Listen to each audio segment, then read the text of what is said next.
السلام علیکم ورحمۃ اللہ وبرکاتہ۔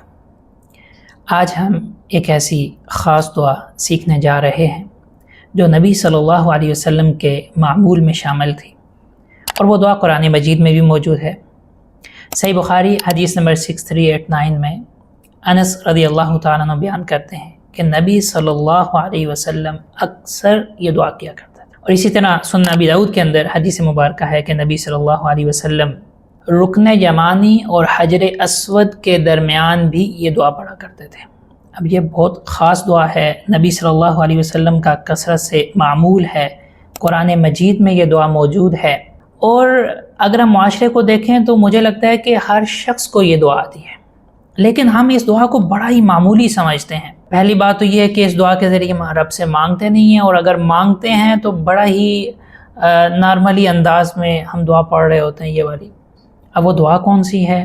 بہت آسان اور آپ کو یاد بھی ہوگی، ربنا آتنا فی الدنیا حسنہ وفی الآخرۃ حسنہ وقنا عذاب النار۔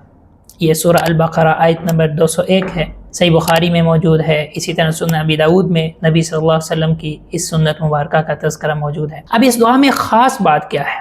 اس دعا میں خاص بات یہ ہے کہ ہم اپنے رب کو پکاریں ربنا، اور اس کے بعد ہم کہہ رہے ہیں آتنا فی الدنیا حسنہ، کہ اے ہمارے رب ہمیں دنیا میں ہر قسم کی بھلائی عطا فرما دے۔ آپ ذرا سوچیں، تصور کریں کہ آپ رب سے دنیا میں یہ خیر مانگ رہے ہیں، یہ خیر مانگ رہے ہیں، اس چیز کی بھلائی مانگ رہے ہیں، فلان چیز کے معاملے میں بہتری مانگ رہے ہیں، بے شمار چیزیں ہوں گی۔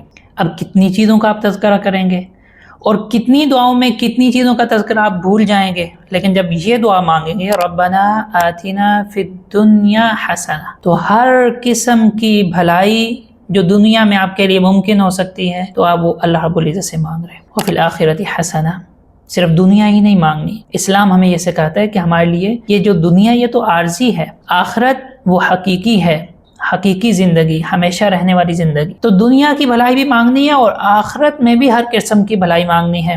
تو اس میں جنت آ گئی، اور جنت آ گئی، جنت مل گئی تو ساری نعمتیں مل گئی جنت کی۔ اور اس کے ساتھ ساتھ آگے کیا فرمایا، وقنا عذاب النار، کیونکہ بہت سے لوگ ایسے ہوں گے جو جہنم کا چکر کاٹ کر، اللہ تعالیٰ ہم سب کو محفوظ فرمائے، جہنم کا ایک چکر لگا کر وہ جنت میں جائیں گے، لیکن ہم رب سے یہ دعا کر رہے ہیں، یا اللہ اے ہمارے رب ہمیں دنیا اور آخرت کی بھلائیاں عطا فرما، اور جہنم کے عذاب سے بھی محفوظ فرما۔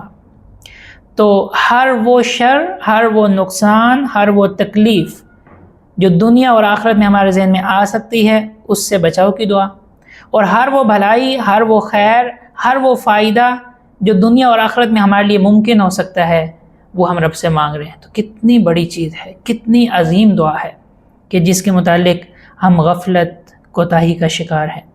تو آج سے ہم اپنی دعاؤں میں اس دعا کو لازمی طور پر شامل کریں گے۔ قرآن مجید کی، اللہ رب العزت کی بتائی دعا، رسول اللہ صلی اللہ علیہ وسلم کی سنت مبارکہ، اور نبی صلی اللہ علیہ وسلم کثرت سے اس کو پڑھنے والے، تو یہ دعا، اس کی عظمت بہت زیادہ ہے۔ اللہ رب العزت سے ہم دعا کرتے ہیں اللہ تعالیٰ ہمیں اس دعا کو سیکھ کر اس کے صحیح مفہوم کو ذہن میں رکھتے ہوئے ان الفاظ کے ذریعے رب سے مانگنے کی توفیق عطا فرمائے۔ السلام علیکم ورحمۃ اللہ وبرکاتہ۔